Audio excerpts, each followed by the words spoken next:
Olá pessoas, espero que estejam todos bem. Chegamos ao nosso quarto vídeo sobre o tema gênero e sexualidade.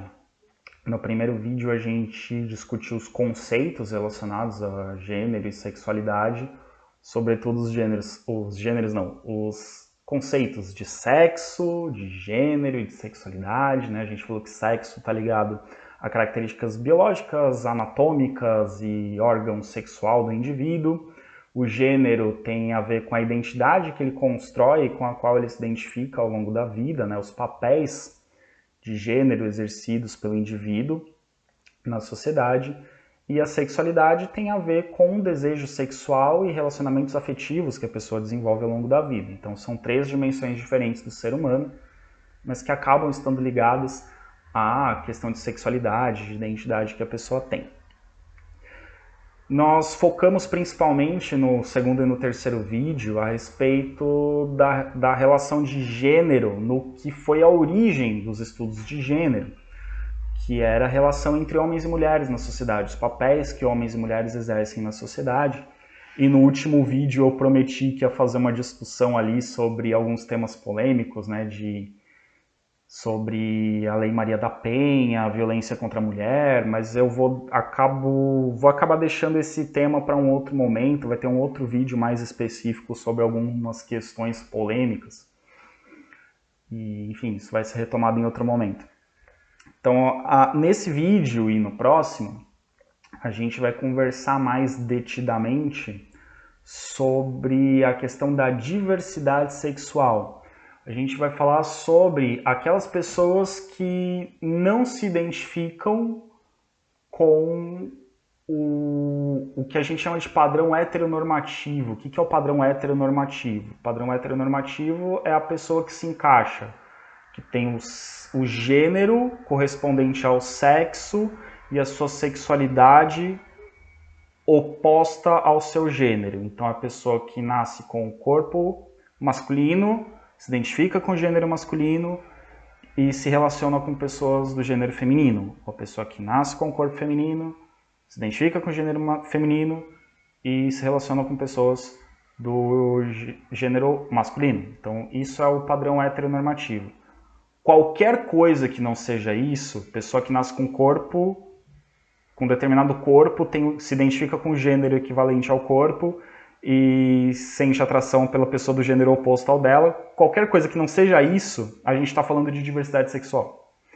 Seja a pessoa que não se identifica com o gênero equivalente ao seu sexo de nascimento, seja a pessoa que sente atração por alguém do mesmo gênero, ou qualquer outra combinação que nós tenhamos, porque existem muitas combinações possíveis. A pessoa que sente atração por qualquer gênero, a pessoa que não se identifica com um gênero específico, a pessoa que é intersexual, né, que tem características físicas dos dois gêneros, a pessoa que não sente atração sexual por ninguém, que é o assexual. Então, tudo que não é esse padrão heteronormativo, homem hétero cis, mulher hétero cis, tudo que não é hétero e cis, a gente está falando de diversidade sexual. Como eu já disse, né, os estudos de gênero, eles surgem como um estudo sobre o papel de homens e mulheres na sociedade. Então ele ainda era pensado dentro dessa questão binária do sexo e do gênero e dentro de uma lógica heteronormativa. Com o tempo, os estudos de gênero acabaram entrando por caminhos que nos levam a pensar sobre não só o papel do homem e da mulher, mas também o papel daqueles que não se encaixam nos papéis estabelecidos pela sociedade para homem e mulher. Então, os estudos de gênero acabaram ampliando o seu leque de estudos para pensar sobre homossexuais, sobre transgêneros e todos os outros que não se encaixam nos padrões heteronormativos. E esses estudos também vão dar origem, ou na verdade esses estudos vão ser influenciados, vão ser incentivados por movimentos políticos, que de certa forma sempre existiram, movimentos políticos que defendiam os direitos de gays, de lésbicas, de bissexuais e de transgêneros, que a gente junta na sigla LGBT. que depois vai ganhar outras letras, eu vou explicar por quê.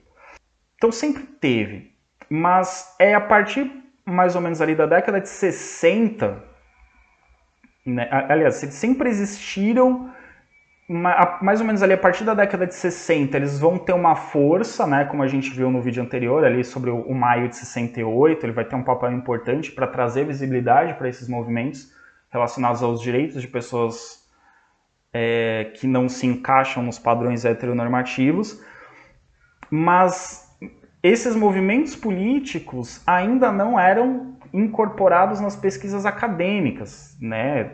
Ali na década de 60, os estudos de gênero ainda eram ligados à participação da mulher na sociedade, especificamente isso, a relação entre homem e mulher. Só no final da década de 90 que você vai ter um avanço nas ciências sociais, na psicologia, na medicina, para se pensar a diversidade sexual como objeto de estudo acadêmico. E isso graças justamente à mobilização desses grupos. Então precisou de uma mobilização política desses grupos, esses grupos ganharem visibilidade na sociedade para que essa visibilidade se transformasse em pesquisas acadêmicas. Então, os estudos de gênero que antes se preocupavam basicamente com o papel da mulher na sociedade passam a incorporar também o problema da diversidade sexual na sociedade.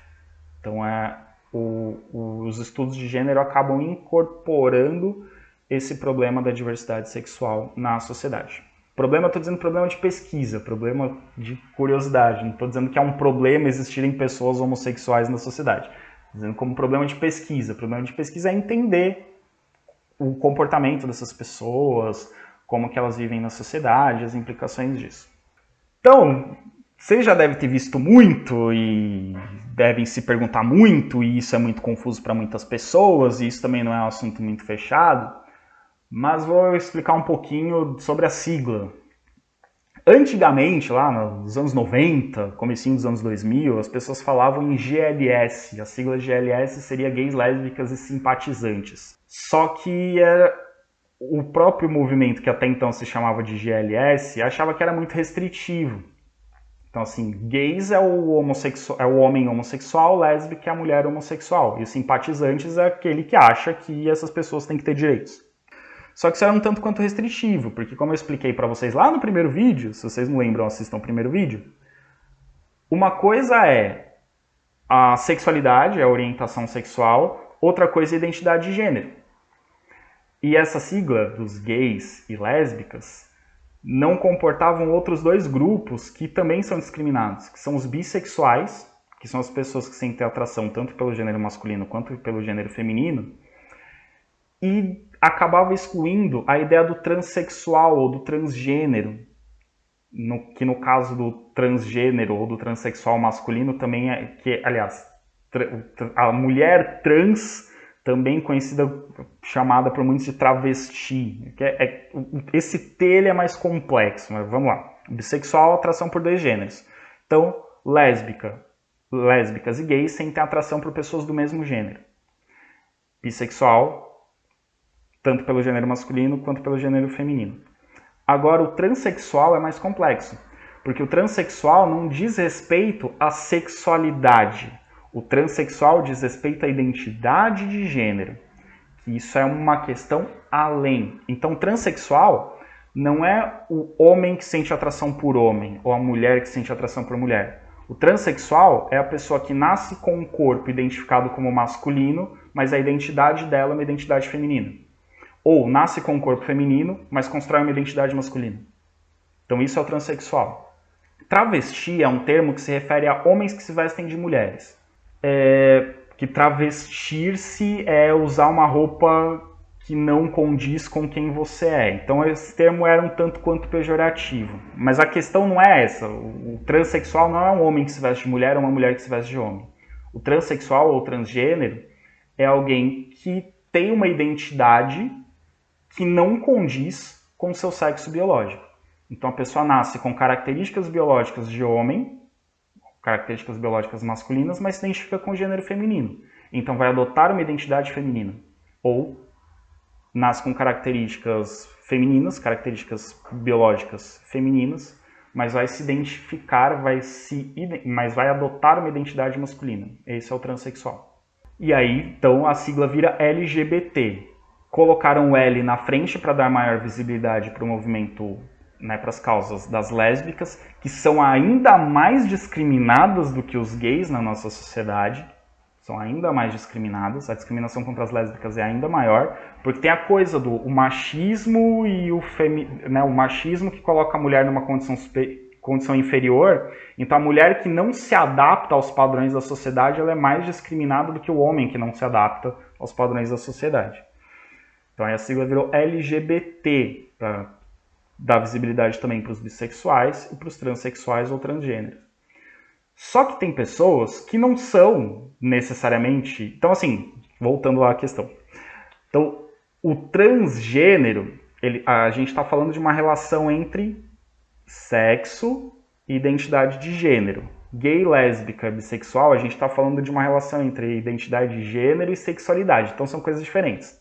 Se a gente acrescentar no transgênero a questão da orientação sexual, né, a relação com a sexualidade, você pode ter um homem trans gay.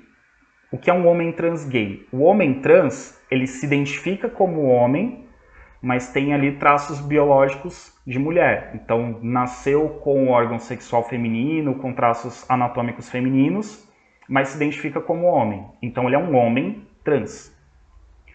Só que ele pode ser um homem trans que sente atração e se relaciona com homens. Então, ele é um homem trans gay.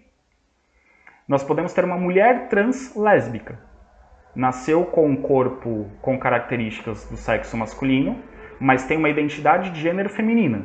Ela se apresenta para a sociedade como mulher, mas sente atração por mulheres. Então, ela é uma mulher trans lésbica. E a gente pode ter uma mulher, e aí o que as pessoas confundem o que é ser gay com o que é ser trans, ou o que é ser lésbica com o que é ser trans. Você pode ter uma mulher trans hétero. Ela se identifica como mulher, nasceu com traços biológicos masculinos, se identifica como mulher e sente atração por homem. Então ela é uma mulher trans hétero. É que não é muito comum a gente usar a expressão hétero para pessoas trans, mas se ela sente atração por alguém do gênero oposto ao qual ela se identifica, é uma pessoa hétero. Então vai ficando mais complexo. Só que tem as pessoas que não se identificam necessariamente com o masculino ou com o feminino, que a gente pode chamar de não binário, pode chamar de neutro, e que, assim, é uma pessoa que você olha e você não identifica se é homem ou mulher, se é masculino ou se é feminino. E isso tem a ver com a identidade de gênero também, não necessariamente tem a ver com sexualidade, porque a pessoa pode ter o gênero neutro, mas exercer uma sexualidade heterossexual, ou uma sexualidade homossexual, ou uma sexualidade bissexual, enfim. Então, essas pessoas que não dá pra você, que não se identificam com um gênero específico, que não tem muito como classificar se é masculino ou se é feminino, eram chamadas pelas outras de estranhas. Em inglês, se você chama alguém de estranho, esse cara é estranho, esse cara é esquisito, a palavra é queer. Queer quer dizer estranho em inglês. Só que essas pessoas adotaram essa expressão queer e ressignificaram. Então, queer se tornou uma identidade não binária, uma identidade que não se identifica necessariamente com masculino ou feminino, que transita e que combina de forma particular elementos do masculino e do feminino. Então isso é o queer, do LGBTQ. Só que temos também, como a gente viu lá no começo, e aí é relacionado ao sexo biológico, o intersexual, que é a pessoa que nasce biologicamente com características masculinas e femininas. Eventualmente pessoas que nascem com os dois órgãos genitais, ou com um órgão genital, com o órgão genital de um sexo e outras características de outro, né? A pessoa pode nascer com pênis, mas desenvolver hormônios femininos, e a pessoa vai desenvolver seios, vai ter um corpo feminino, mas vai ter pênis, ou vai ter vagina e desenvolver um corpo com aspecto masculino, enfim. O intersexual é a pessoa que biologicamente tem elementos dos dois sexos, que antigamente é comum chamar de hermafrodita, mas esse termo não é muito bem visto hoje em dia, ele soa meio ofensivo, então se usa o intersexual. Aí que vem o I do LGBTQI. e o A. O A é de assexual. O que é o assexual? É aquele que não sente atração por nenhum gênero. É a pessoa que não desenvolve relações sexuais. Não sente atração sexual por nenhum gênero. Então essa é a pessoa assexual. LGBTQ, por isso LGBTQIA. E por que o mais? O mais porque você inclui as pessoas que não se enquadram em nenhum desses tópicos, mas que são aliados ao movimento, que são simpatizantes do movimento, que defendem os direitos dessas pessoas, apesar de não se enquadrar em nenhuma dessas letrinhas. O mais é porque o T, na verdade, seria TTT, travesti, transexual, transgênero, porque não são exatamente a mesma coisa. Você pode ter uma pessoa heterossexual que gosta de se vestir de vez em quando como gênero oposto, mas ela continua se identificando. Você pode ter um homem cis hétero que de vez em quando gosta de se vestir de mulher. Em casa, sei lá, gosta de se vestir de mulher. Mas ele continua sentindo atração por mulheres e diante da sociedade ele continua se identificando como homem. Então ele é um homem cis hétero, mas de vez em quando ele se veste de mulher. Então tudo que não se encaixa nem no padrão heteronormativo, e também não entra em nenhuma dessas letrinhas do LGBTQIA, está representado pelo mais. Então, mais é para pensar em todas as formas de identidade de gênero e de exercício da sexualidade. Por isso a sigla ficou LGBTQIA+. Ok? É a partir dessa ideia do LGBTQIA+, como um movimento político, mas que acaba sendo incorporado pelos estudos de gênero, que dentro dos estudos de gênero vai surgir o que na língua inglesa se chama de queer studies. Então, queer, como eu já expliquei, quer dizer estranho, mas isso foi esse termo que era um xingamento, você é estranho, foi incorporado. Então, as pessoas queer são as pessoas que não se identificam com os padrões heteronormativos da sociedade. Então, esse termo Queer Studies passa a denominar uma área de conhecimento de diversas ciências, né? Digamos assim, é um ramo dos estudos de gênero que vai estudar sobre os papéis e comportamentos e representações e formas de pensar, de agir, de se relacionar de gays, lésbicas, bissexuais, queers, intersexuais, transexuais, transgênero, assexuais, enfim. Todo mundo que está ali na sigla LGBTQIA+. Então, Queer Studies é essa área dentro dos estudos de gênero que vai se preocupar com a diversidade sexual. Então eles vão analisar desde a vida e como são construídas as identidades, como que a pessoa constrói uma identidade trans, como que a pessoa constrói uma identidade de gay, de lésbica, de bissexual, uma identidade queer, enfim, como que as pessoas constroem essa identidade, como que elas se veem, como que elas se comportam na sociedade, e vão estudar também coisas como a violência, o preconceito sofrido, a segregação que esses grupos sofrem, como esses grupos podem ser inseridos ou excluídos de uma determinada sociedade, por que determinadas sociedades excluem ou acolhem esses grupos. Então, os Queer Studies são dentro dos estudos de gênero, o que vai se preocupar com a diversidade sexual. Temos dois filósofos, ou mais precisamente um filósofo e uma filósofa, que são extremamente importantes para os estudos queer, né, para os estudos de gênero, mas mais especificamente para os estudos queer, que são o Michel Foucault, que é extremamente importante não só para os estudos queer, mas para a filosofia e para a história de um modo geral. O Michel Foucault ele é muito estudado por historiadores, porque ele traz algumas contribuições para o estudo da história que são muito importantes, que ele vai um modo de pensar e analisar a história novo ali, que ele traz ali no final da década de 70. E a outra pensadora é uma que é muito combatida, principalmente por grupos religiosos, e aqui no Brasil ela ficou famosa pelos motivos errados, que é a Judith Butler. Vamos falar sobre cada um deles agora. O Michel Foucault, então, filósofo francês, ele é conhecido por uma nova forma de analisar o discurso. Então ele vai trazer um estudo sobre a análise do discurso. Então ele vai falar sobre a questão da intencionalidade no discurso. O discurso não é o discurso do político, o discurso é, enfim, a comunicação, né? Como nós escrevemos, como nós pronunciamos algum pensamento. Então, através da análise discursiva, né, ele vai propor uma nova metodologia que vai influenciar a linguística, vai influenciar a história, vai influenciar as ciências sociais, enfim, vai influenciar várias áreas. Mas entre os estudos que ele faz estudos sobre várias coisas, ele faz estudos sobre relações de poder, enfim, o principal do Foucault, assim, um dos principais estudos do Foucault é sobre relações de poder na sociedade, sobre a construção das relações de poder na nossa sociedade. Só que ele também discute as questões ligadas a gênero e a sexualidade. Então, quando ele está estudando sobre relações de poder, ele também vai estudar por que se estabelecem determinados padrões de sexualidade. Ele vai entender essas relações também como relações de poder. Então, ele vai analisar, ele vai pesquisar, tentar entender por que o discurso sobre o sexo, sobre a sexualidade, sobre gênero, estabelece o que é normal e o que não é normal sobre sexualidade. Por que as sociedades criam discursos dizendo que, em termos de sexualidade, isso pode e isso não pode?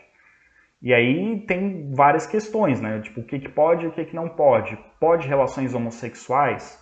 Pode pedofilia? Pode zoofilia? Pode sadomasoquismo? Por que a sociedade constrói discursos dizendo que determinadas relações podem e determinadas relações não podem? E aí, num livro dele, na verdade uma série de livros chamados A História da Sexualidade, ele vai demonstrar como esse discurso sobre a sexualidade confere muito poder à igreja e à família, no controle que essas instituições têm sobre o corpo e sobre a sexualidade. Então, aquilo que a gente vinha discutindo em aulas anteriores sobre controle social, o Foucault vai analisar bastante no que diz respeito à sexualidade. Então, a família e a igreja exercem controle social a respeito da sexualidade. E o que o Foucault vai demonstrar nessa análise do discurso é que o discurso sobre sexualidade na nossa sociedade, ou os discursos que foram construídos ao longo da história da nossa sociedade, eles não vão basear os argumentos a respeito da sexualidade numa descrição da natureza reprodutiva. E o argumento não é que a relação certa entre homem e mulher, a relação certa é a relação entre homem e mulher porque isso vai gerar filhos. Não é essa a questão que está colocada. Segundo Michel Foucault, o discurso sobre o sexo e a sexualidade é uma forma de estabelecer relações de poder que são construídas historicamente. Então, o papel do homem e o papel da mulher descritos nos discursos sobre sexualidade, eles vão estabelecer o homem exercendo poder sobre a mulher. Vão justificar isso encontrando argumentos relacionados à natureza, à biologia, ou à vontade divina, enfim. Mas ele coloca que o que está por trás desses discursos é uma ideia de dominação do masculino sobre o feminino, do homem sobre a mulher. Então, o discurso sobre sexualidade, na verdade, é um discurso sobre poder. É isso que ele coloca. Então, a relação entre gêneros é uma relação de poder. Então, essa é a principal contribuição do Foucault. Então, os estudos de gênero vão muito trabalhar essa questão. As relações de poder estabelecidas nas relações entre gêneros. E a outra filósofa muito importante, a filósofa norte-americana Judith Butler, nascida em 1956. O Foucault faleceu em 1984, e assim, os estudos dele tiveram muito impacto, com ele ainda em vida, no final dos anos 70 e começo dos anos 80, mas eles ainda têm muito impacto, muita força na universidade ainda hoje. A Judith Butler, ela vai ganhar bastante destaque ali, principalmente nos anos 90, mas hoje em dia ela é uma referência muito forte também nessas áreas. A Judith Butler, ela vai ganhar notoriedade com o conceito que ela desenvolve de performance de gênero. O que é a performance de gênero? Vamos voltar lá no primeiro vídeo que a gente diferenciou sexo, gênero e sexualidade. Então, sexo é o que nasce com você, biológico. Gênero é a identidade que você desenvolve. E a sexualidade é por quem você sente atração e com quem você se relaciona. A Judith Butler vai questionar justamente essa ideia, de que o sexo é um atributo natural e que o gênero é um atributo cultural. Ela vai colocar que o sexo também, o gênero e a sexualidade dependem de como nós executamos os papéis de sexo e gênero em nossas vidas. E ela demonstra isso a partir dos travestis.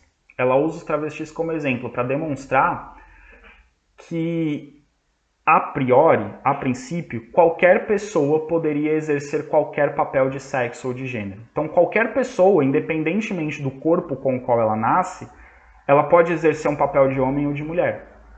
Então, para ela, não só o gênero, mas o próprio sexo é uma performance, ou seja, todos nós somos performativos. Então, o que me faz ser homem não é a minha biologia, mas a forma com a qual eu uso, mas a forma que eu uso meu corpo, a forma com que eu me comporto na sociedade. É isso que vai estabelecer o meu sexo. Essa questão, esse ponto dela é extremamente polêmico, porque ela está dizendo que ninguém é naturalmente masculino ou feminino, homem ou mulher. Ninguém nasce homem, ninguém nasce mulher, se a gente retomar a frase da Simone de Beauvoir. Isso depende de como cada indivíduo performa esses papéis na sociedade. Então, independentemente do corpo com o qual eu nasço, a forma com que eu executo as ações diante da sociedade é que vai me colocar como homem ou como mulher, como masculino ou como feminino, ou como não binário, enfim. Então é isso que ela vai colocar. Esse ponto é extremamente polêmico, e é essa ideia dela que causa muita irritação entre principalmente os religiosos. Porque os religiosos vão dizer, não, é um dado natural, ser homem ou ser mulher é um dado natural.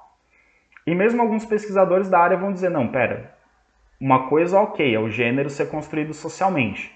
Outra coisa é o corpo com o qual eu nasço. Isso não tem como eu mexer. E aí essa é a grande polêmica em torno do pensamento de Judith Butler. Ela defende que qualquer pessoa pode executar qualquer papel de sexo ou de gênero.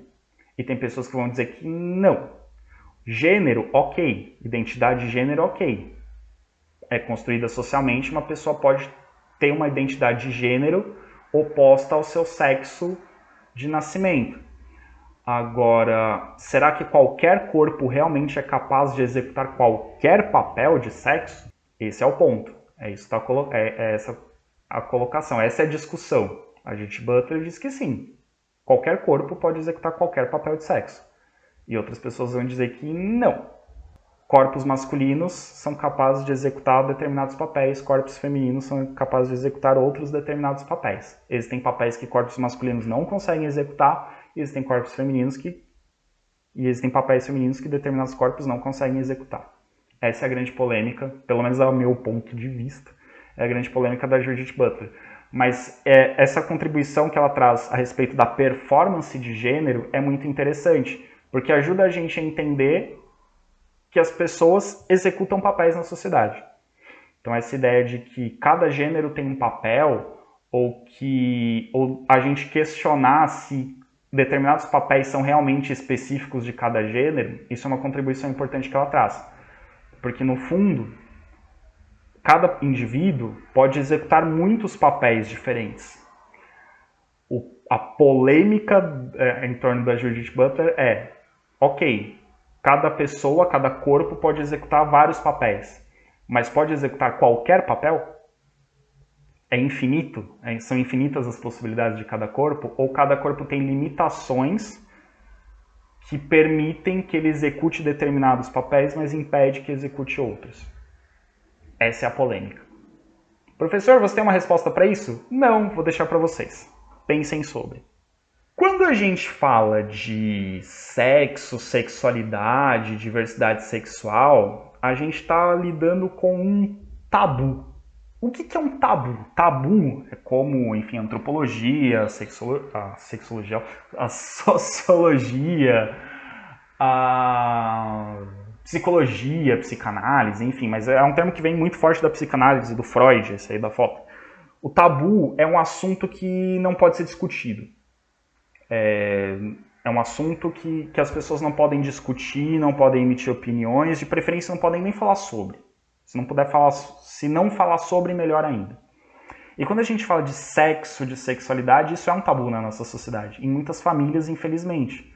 Falar sobre sexo, sobre gênero, sobre sexualidade é um tabu. E existem movimentos políticos, no Brasil inclusive, que querem transformar isso em um tabu nas escolas. Existem movimentos políticos que acham que esse tipo de aula que eu estou dando para vocês não poderia ser dado, porque é a família que tem que falar sobre sexo, não é o professor. Só que também é um tabu na família falar sobre sexo, então ninguém fala sobre sexo. Aí os adolescentes têm que aprender sobre sexo sozinhos, e eles vão fazer um monte de besteira, e vão ficar doentes emocionalmente, fisicamente, psicologicamente, e não vai dar certo. Então alguém precisa falar sobre sexo, sobre diversidade sexual, sobre sexualidade, e, enfim, e coube a mim falar sobre isso com vocês. Por que é um tabu? Por que as pessoas não querem falar sobre? A igreja, de um modo geral, quando eu falo a igreja, eu estou falando principalmente da igreja católica, mas as religiões, de um modo geral, as famílias, muitas famílias, principalmente as famílias mais tradicionais, e mesmo a ciência, sim, a ciência, tá? A ciência também tem sua parcela de culpa nisso. Historicamente, tiveram posições muito restritivas sobre o sexo e sobre a sexualidade. Como eu estou explicando para vocês ao longo do vídeo, existem várias identidades de gênero possíveis, existem várias sexualidades possíveis. Mas, historicamente, igreja, família e ciência normalmente trataram como algo binário, homem e mulher, masculino e feminino, só. E o que sai disso, o que é queer, o que não é homem e mulher se relacionando, vira, do ponto de vista religioso, vira perversão, pecado. Do ponto de vista da família tradicional, é excêntrico, é esquisito, queer, estranho. E do ponto de vista científico, é doença. A homossexualidade foi considerada doença emocional, psicológica, até coisa de 30, 40 anos atrás. É recente que deixou de se entender como doença. Transgêneros é algo de menos de 20 anos que deixou de ser considerado, que o transgênero deixou de ser considerado um transtorno psiquiátrico. Então, os transgêneros eram tratados como pessoas que tinham um problema psiquiátrico que fazia ela não aceitar o próprio corpo. E hoje em dia entende-se que não, que é uma construção de identidade. Mas enfim. Então a ciência também ajuda a manter esse tema como tabu. Então, se a gente pegar o cristianismo, por exemplo, se a gente pegar na Bíblia, claramente está colocado na Bíblia que qualquer relação sexual que não seja entre homem e mulher casados e com idades compatíveis e seguindo determinados padrões, qualquer coisa que não seja isso é pecado.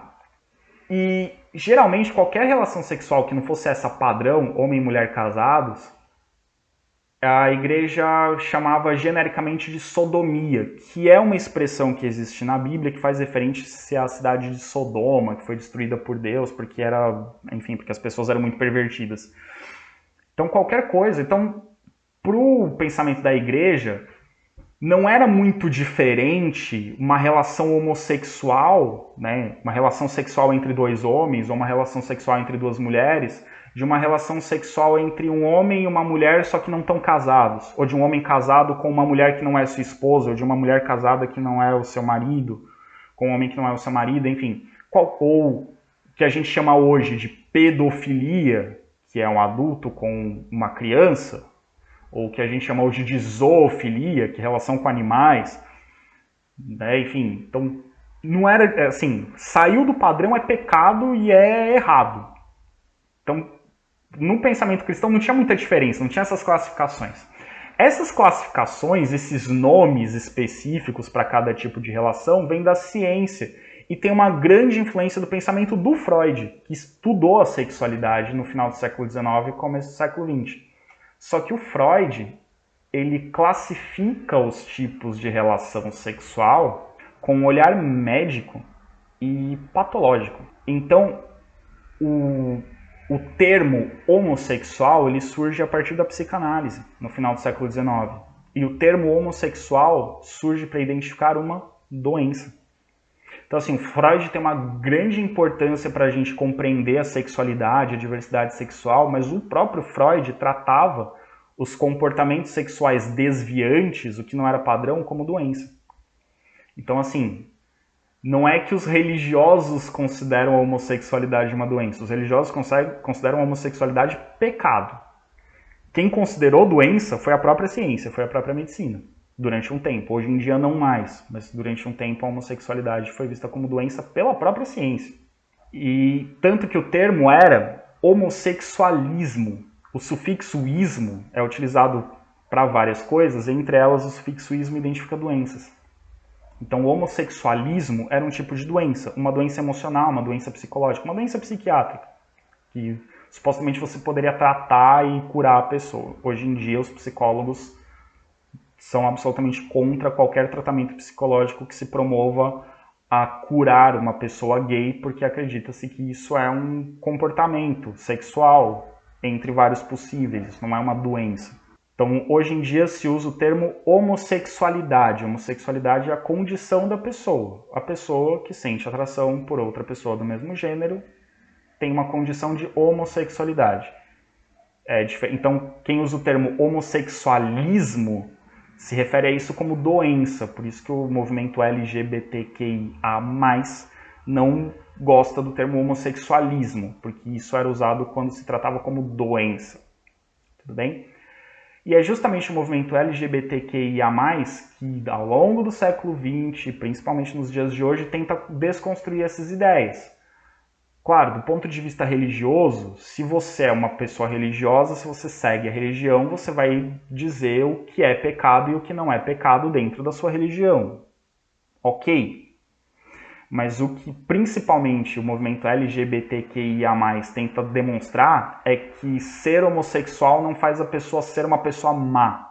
Ser homossexual não faz a pessoa ser uma pessoa ruim. Não faz a pessoa ser uma... E também não é uma doença. E que principalmente não é contagioso. Se você conviver com homossexuais, você não vai virar homossexual. Isso tem a ver com como você constrói a sua sexualidade. Então, o que o movimento LGBTQIA+, tenta fazer é desconstruir essas ideias que colocam o homossexual como alguém que não serve para a sociedade, como alguém que tem que ser excluído da sociedade. Eles vão dizer que não, os homossexuais, os queer, os bissexuais, os transgêneros, assexuais, os intersexuais, eles estão na sociedade, eles convivem com a sociedade, eles contribuem para a sociedade, então eles têm direitos como tantos outros cidadãos. Não são pessoas melhores ou piores por causa disso. Estão na sociedade, têm uma condição que é diferente da condição da maioria das pessoas, mas é uma condição. Assim como, né, o movimento LGBTQIA+, vai dizer, ser homossexual é uma condição igual cor da pele, igual tipo de cabelo, igual cor dos olhos. Não é um problema em si. E quando a gente fala mais especificamente da religião, o assunto fica um tanto quanto mais complexo. E a gente vai tratar um pouco mais dessa questão e de algumas polêmicas que envolvem religião e sexualidade no próximo vídeo. Inclusive a gente vai conversar um pouco sobre declarações do Papa Francisco a respeito de uniões entre casais homossexuais, que teve muita falação e, no meu ponto de vista, pouca compreensão sobre o que ele estava querendo dizer. Mas enfim. Então no próximo vídeo a gente vai falar um pouco mais também de conquistas e de um histórico do movimento LGBTQIA+. A gente vai falar um pouco dessa relação entre religião e sexualidade e vai falar de algumas polêmicas também que envolvem essa questão. Até mais!